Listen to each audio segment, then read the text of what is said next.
Ya son las 11 de la mañana con 11 minutos. Amigos, continuamos con más entrevistas. Y estamos en cabina con el abogado Santiago Solines, World Compliance Association Ecuador, WCE, con quien hablaremos sobre la transición del gobierno y cómo este tipo de asociaciones aportan en la prevención de la corrupción. ¿Cómo está, doctor? Bienvenido.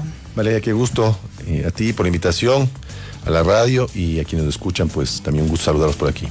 Muchísimas gracias también por acompañarnos.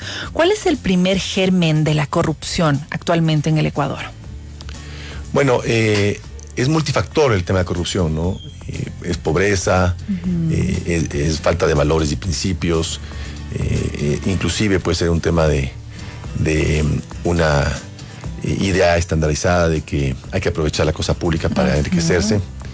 Entonces, hay, como digo, multifactores, falta de educación, de valores en el sistema educacional, el sistema, digamos, tradicional que tenemos para con todos nuestros niños y adolescentes, ¿no? Entonces, además, los liderazgos que existen en diferentes, digamos, estamentos, porque no solamente el político, también el privado, el empresarial, el gremial. Es decir, donde vayamos siempre vemos corrupción. Entonces, es difícil establecer una sola causa, es multicausal realmente, y de ahí la necesidad de buscar espacios para no solamente combatir lo que es una tarea importantísima, pero no suficiente, porque el tema de ser reactivos nunca es suficiente en ningún aspecto, ¿no? Tampoco en la lucha contra la corrupción. Hay que prevenir la corrupción también, ¿no? Y ahí hay parte justamente iniciativas como la Red de Transparencia Ecuador que ahora que ya se lanzó el jueves pasado y que aglutina a una serie de instituciones, entre las cuales está obviamente la World Compliance Association, que es el capítulo Ecuador, que es la que yo presido aquí en Ecuador, pero hay más instituciones relevantes, tanto desde el punto de vista gremial como organizaciones sin fines de lucro nacionales e internacionales. Creo que es una apuesta importante porque nos permite abarcar un sinnúmero de proyectos que cada organización viene realizando y que eventualmente no se conocían entre unas y otras, y podemos apoyar, amplificar el mensaje y fortalecer la capacidad de llegada a nivel nacional, ¿no? Sí, doctor, ya vamos a ir profundizando un poco más sobre esta iniciativa. Quisiéramos saber también la corrupción hoy en día. ¿Qué tipo de obstáculos al desarrollo y al crecimiento económico está empezando, o bueno, ya ha sido esta causa de tantos problemas en el país? Bueno, tenemos datos estadísticos y también encuestas recién realizadas por diferentes instituciones internacionales y nacionales. El Banco Mundial calcula que más o menos la corrupción en el mundo llega a tener una incidencia desde el punto de vista monetario, es decir, cuánto dinero se lleva la corrupción, equivale más o menos a 2.500 billones de dólares. Billones. Impresionante. Entonces, claro, esto nos hace ver que con esa cantidad de dinero no habría pobreza, no habría hambruna en África, ni habría pobreza en América Latina, ¿no? Si es que eso se invirtiera para generar empleo, no para regalar, obviamente, ¿no? No se trata de un asistencialismo, sino más bien de inversión.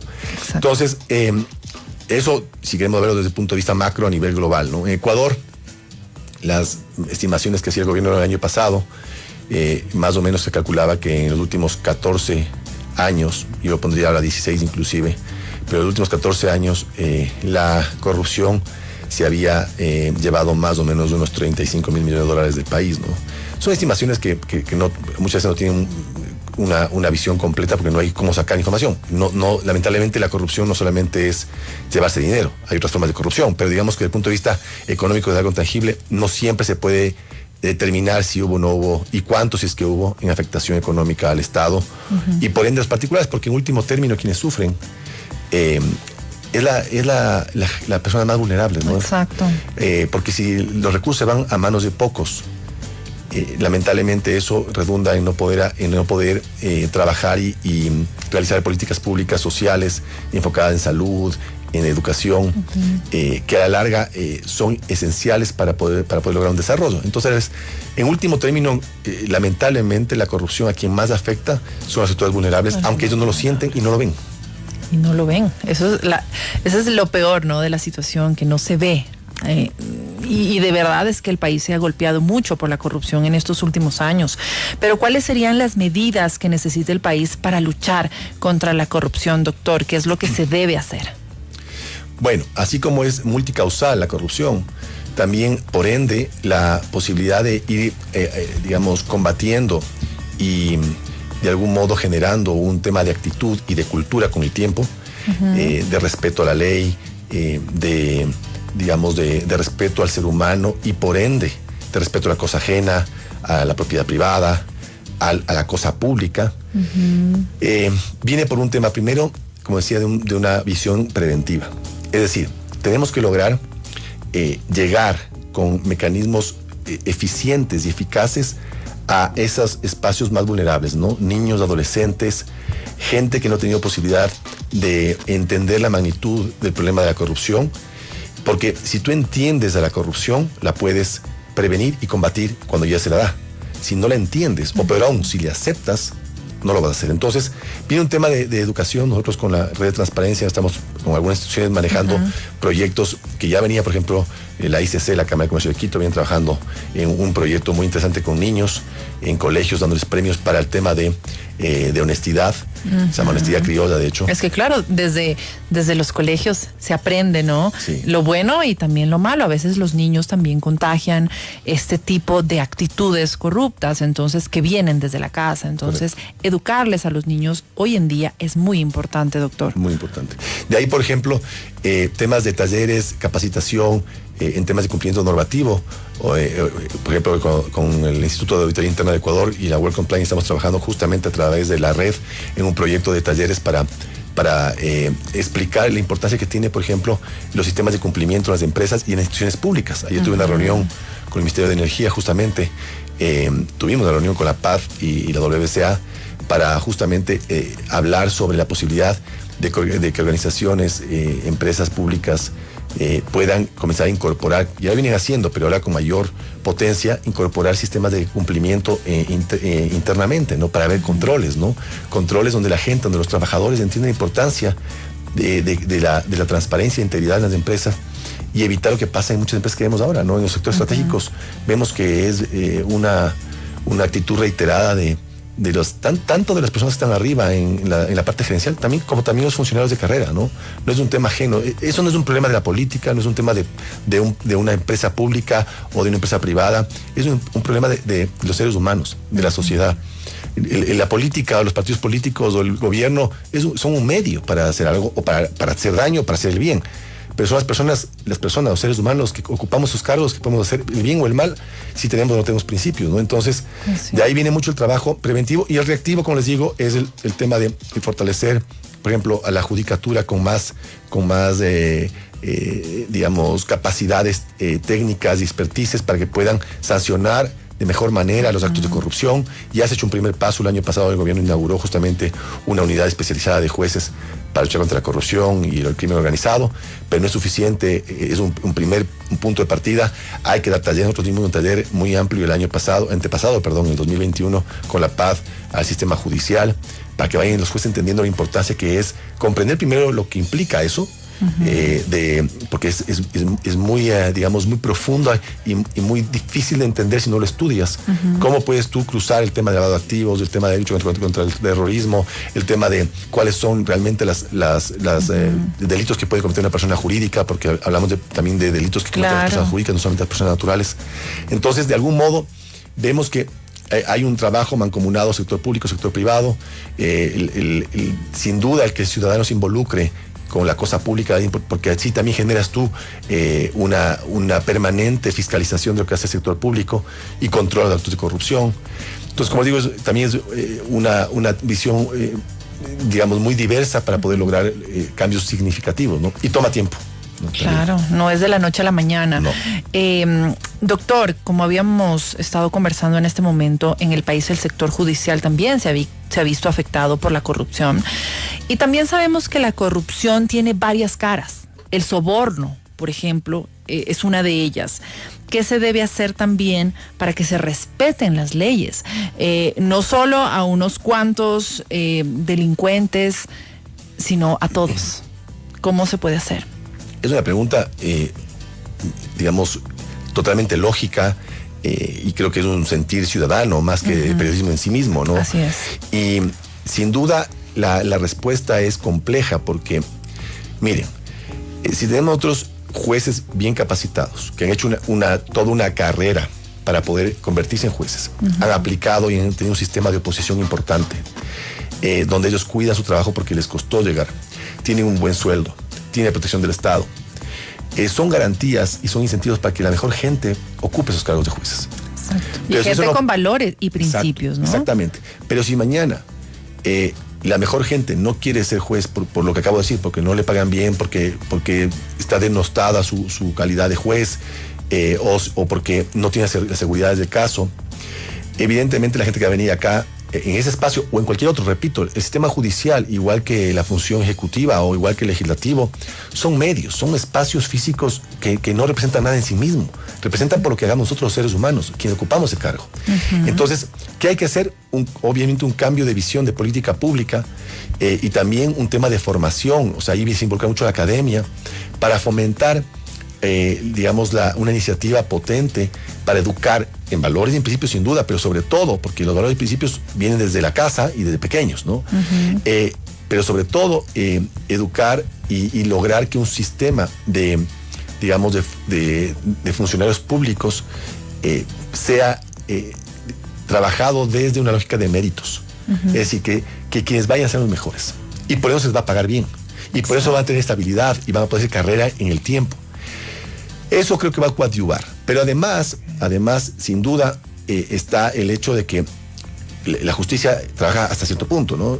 Pero tenemos también, por otro lado, que la penitenciaría, con quienes manejan las penitenciarías y el sistema penitenciario, también determinen qué tipo de política pública quieren determinar y qué visión tienen con respecto a nuestro sistema penitenciario. Si va a ser de rehabilitación y o de reclusión, de aislamiento. ¿Qué vamos a tener para asegurarnos que esos delincuentes no salgan?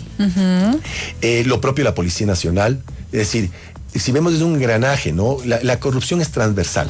Entonces, no se puede solucionar esto únicamente atacando a una parte del problema o donde está el problema, porque va a ser insuficiente y muchas veces inclusive infructuoso, ¿no? Así es. Y bueno, como habíamos mencionado, esto es solo un sector donde se da la corrupción. Hay muchísimos otros sectores, por ejemplo, en el día a día. ¿Cómo se manifiesta la corrupción en el día a día? Y que a veces incluso lo hemos normalizado, doctor.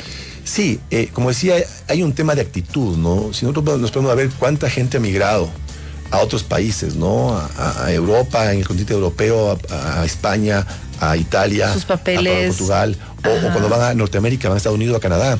Y son gente que respeta, en muchos casos respeta las normas, ¿no? Cumple las normas. Ahí viene el tema de cumplimiento normativo, del compliance, que decía yo, obviamente más enfocado en el tema de organizaciones, ¿no? De personas jurídicas, pero ese cumplimiento normativo, ese respeto a la norma es un tema de actitud. Yo quiero respetar la norma porque me toca respetar, porque la sociedad así funciona. Entonces, viene un tema también de conciencia, ¿no? Por ejemplo, un poco en lo que hemos conversado en la red de transparencia, ¿no? ¿Cómo lograr tener un proyecto potente para que la ciudadanía entienda la importancia de apropiarse de la idea de que la cosa pública es de todos nosotros? Porque yo me pongo a pensar, ¿no? Digamos que fuese el 10% que es más o menos, entre el 10 y el 15% que es más o menos, se tasa el porcentaje de corrupción en el sector público, en contratación pública, ¿no? Entonces, si fuese ese porcentaje, estamos hablando de que una empresa que tiene un contrato por un precio X, le van a retener el 15% por coimas, ¿no? Por poner un concepto, digamos, más comprensible para todos, ¿no? Porque hay tipos penales, ¿no? Pero digamos que fuese, que ese es el valor, el porcentaje que yo me voy a llevar. ¿Por qué los ciudadanos no? Sí, están contra la corrupción como algo etéreo, pero ¿por qué no lucha contra ese tipo de cosas puntuales? Porque no siente que la cosa pública y el dinero público es de uno. Pero si es lo mismo en el sector privado, y viene ese empleador a decirle, mira, tu sueldo es tanto, pero te voy a quitar el 15% porque te quiero quitar. Yo te doy por firmado que ese trabajador pelearía, y es más, haría que muchos de tus compañeros, sea a través de un comité de empresa o de un sindicato, o simplemente manifestándose como agrupación, se opondrían a ese tipo de abusos. Fíjate, solamente como ejemplo, ¿no? Es decir, tenemos que entender la importancia que tiene la conciencia sobre nuestra relación estrecha con el Estado y sobre la cosa pública y sobre los dineros públicos, ¿no? A partir de eso, si hubiese conciencia, seríamos mucho más cautelosos en tener la posibilidad de fiscalizar esas obras públicas o esa contratación pública en general, ¿no? Pero si no lo tenemos, la gente lo deja pasar, ¿no? Y se vuelve algo totalmente cotidiano, ¿no? Doctor, ya estamos por finalizar. Con este tipo de iniciativas, ¿se ha logrado mayor impacto en las bases sociales, empresariales y gremiales? ¿Han habido resultados? Sí, sin duda. Y por eso decía que cada organización estamos en la parte, digamos, fundacional. Estamos 11 organizaciones.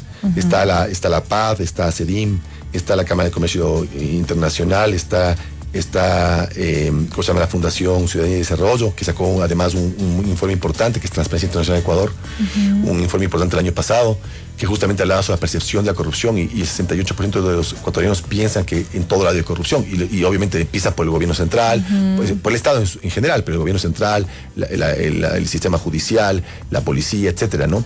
Pero también está el Instituto de Auditores Internos de Ecuador, está la Asociación de Protección de Datos, y de algún modo, y bueno, el Labor Compliance, como decía, pero de algún modo estas instituciones, y les nombro porque cada una ha tenido un distinto espacio de trabajo en la sociedad.